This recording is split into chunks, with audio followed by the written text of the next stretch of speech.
Hello everyone, today in this video we will see what is JSX in React, why JSX required one parent element, and different rules of writing JSX. So first we will see what is JSX. JSX stands for JavaScript XML. It is a syntax extension for JavaScript used in React to describe what UI should look like.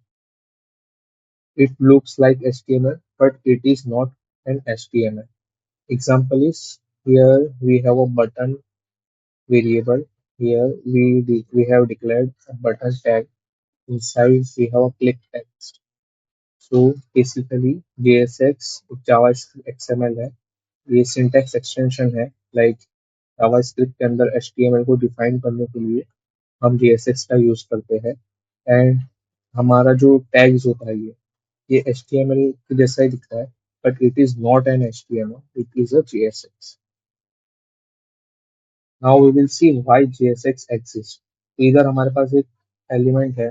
जिसके अंदर हमने h1 tag define किया उसे class name red दिए और एक header करके उसके अंदर टेक्स्ट है तो ये हमने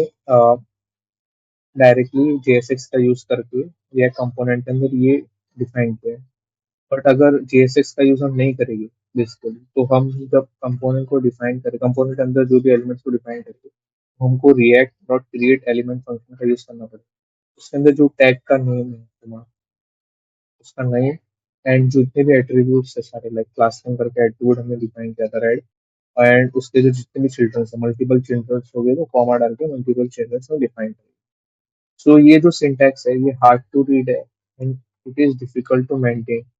तो JSX का क्या हमको बेनिफिट करता है JSX makes the UI code readable ये एकदम सिंपलर वे है डिफाइन करने का और लाइक ये सिमिलर टू द HTML भी है तो हमको ये रीड करने के लिए इजी होता है एंड डिक्लेरेटिव वे है लाइक हमने इधर डिक्लेयर कर दिया है क्लास नेम राइट और इंटरनली वो behind the scenes document dot gate element by ID h1 कर उनको टारगेट करके क्लास नेम ऐड करेगा वो सब करेगा तो ये डिक्लेरेटिव वे है रिएक्ट डिक्लेरेटिव वे को फॉलो करता है basically and closer to HTML similar to the HTML syntax we define the tags inside React components using JSX. Now we will see how JSX is compiled. So JSX is not understand by the browser. हमने जो JSX define करते हैं वो browser को understand नहीं होता है. So it gets compiled before reaching to the browser so हम जब हमारे ऐप को बिल्ड करते हैं उस टाइम पे ये JSX कंपाइल होता है फिर ब्राउजर के अंदर सर्व होता है so JSX is compiled by the Babel or any other build tool but Babel is the common one in the real so ये हमारा एक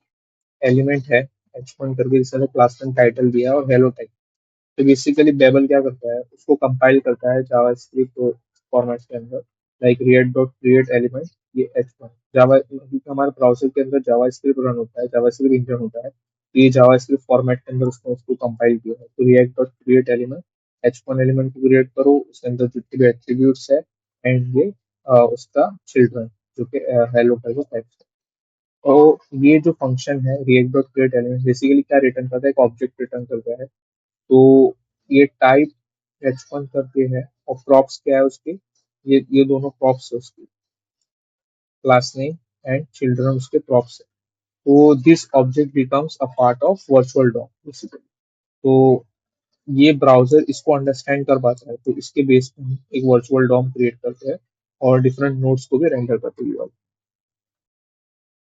now we will see what are JSX expression rules so component name should start with uppercase letter. Attributes name should be in camel case and only one parent element is allowed per component. सो इसको हम one by one समझेंगे component name should be start with upper case so ये header हमारे पास एक component example उसका जो first letter होगा वो हमेशा अपर केस ही होना चाहिए बिकॉज इसके थ्रू हम डिफरेंशिएट करेंगे कि ये एक नॉर्मल HTML एलिमेंट है या कोई कंपोनेंट है तो ये HTML एलिमेंट आप इधर देख रहे हैं डिव करके एक HTML एलिमेंट जिसके अंदर डी जो लेटर है वो स्मॉल में है स्मॉल में लिखा है हमने लोअर केस में जैसे इसी तरह h1 हो गया तो इसके अंदर h हमने लोअर केस में लिखा है ये डी हमने लोअर केस में तो ये डिफरेंशिएशन है between component name and HTML element तो अगर हमने इसको भी हेडर को भी अगर स्मॉल में ऐसे करके लिख दिया तो ये जहाँ रिएक्ट इसको as an H T M L element treat करने लगेगा, H T M L element. तो उसको अगर हमको एज ए कंपोनेंट रेंडर करवाना है तो हमको फर्स्ट लेटर कैपिटल में also attributes name should be in camel case. तो इधर हम एग्जांपल देख सकते हैं कि नॉर्मल एचटीएमएल टैग्स के अंदर क्या होता था, एट्रीब्यूट नेम जो होता था, से क्लास नेम है तो उसको हम क्या लिखते थे, क्लास नेम, सिर्फ क्लास करके वो नाम होता था। लाइक अगर क्लास डिफाइन करना होता था हमको, सिर्फ क्लास करके उसका नाम होता था। और ऑन क्लिक फंक्शन को अगर डिफाइन करना होता था तो हम स्मॉल में ऑन क्लिक लिखते, but in React we need to write attributes name in a camel case form and only one parent element is allowed। तो आप इधर देख सकते हैं रिएक्ट के अंदर जो हम रिटर्न कर रहे कंपोनेंट के इनसाइड से, तो ये एक div एलिमेंट के अंदर रैप है और ये दोनों उसके चाइल्ड कंपोनेंट। तो ऐसा क्यों है हम उसको डिटेल में भी समझेंगे।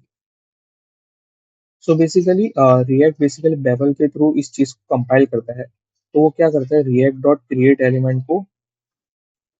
फंक्शन को कॉल करता है बेसिकली। फिर उसके अंदर ये div करके ये टैग हो गया और उसके एट्रीब्यूट्स अगर इधर पे कुछ भी नहीं है तो ये नल हो गया। और उसके जितने भी चाइल्ड्स है, h1 करके एक चाइल्ड है उसका, फिर उसके बाद दूसरा एक दूसरा चाइल्ड है बटन करके भी, तो उन सारों को वन बाय वन रेंडर करेगा वो।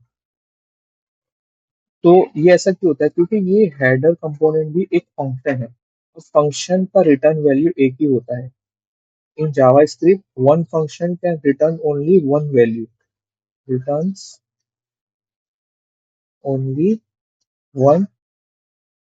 वैल्यू। तो अगर हमने समझो ये div नहीं है, अगर ये div नहीं होता तो ये कंपाइल कैसे होता था, रिएक्ट डॉट क्रिएट एलिमेंट ये इसको कॉल करता था और इसका एक दूसरा बटन का भी एक react dot create element call होता था, रिएक्ट डॉट क्रिएट एलिमेंट करके दूसरा बटन का भी कॉल होता था। सो ये जो रिटर्न करता है इसका आउटपुट क्या होता है, एक ऑब्जेक्ट होता है और इसका भी आउटपुट एक ऑब्जेक्ट होता है। तो इधर क्या हो जाता, रिटर्न ऑब्जेक्ट ये चीज क्या करती है, रिएक्ट डॉट क्रिएट एलिमेंट एक ऑब्जेक्ट रिटर्न करता है। तो ये एक हो गया h1 के लिए, और बटन के लिए भी क्या हो जाता था,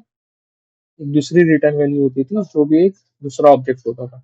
तो एक फंक्शन दो वैल्यूज को रिटर्न नहीं कर सकता है, तो उसके लिए हमको एक div के अंदर रैप करना पड़ेगा। तो div के अंदर क्या होगा, ये एक main react dot create element function होगा जो एक एंटायर ऑब्जेक्ट को रिटर्न करेगा। तो इसकी वजह से ये बहुत इंपॉर्टेंट रूल है कि per component only one return element will be है। So JSX is a syntax extension that allows us to write a UI in a declarative way. It is compiled into React.create element calls that produce virtual DOM objects। हमने पहले ऊपर देखा कि React.create element objects return करता है जो virtual DOM के अंदर हम append करते हैं। So it is just a cleaner way to describe the UI inside the JavaScript code।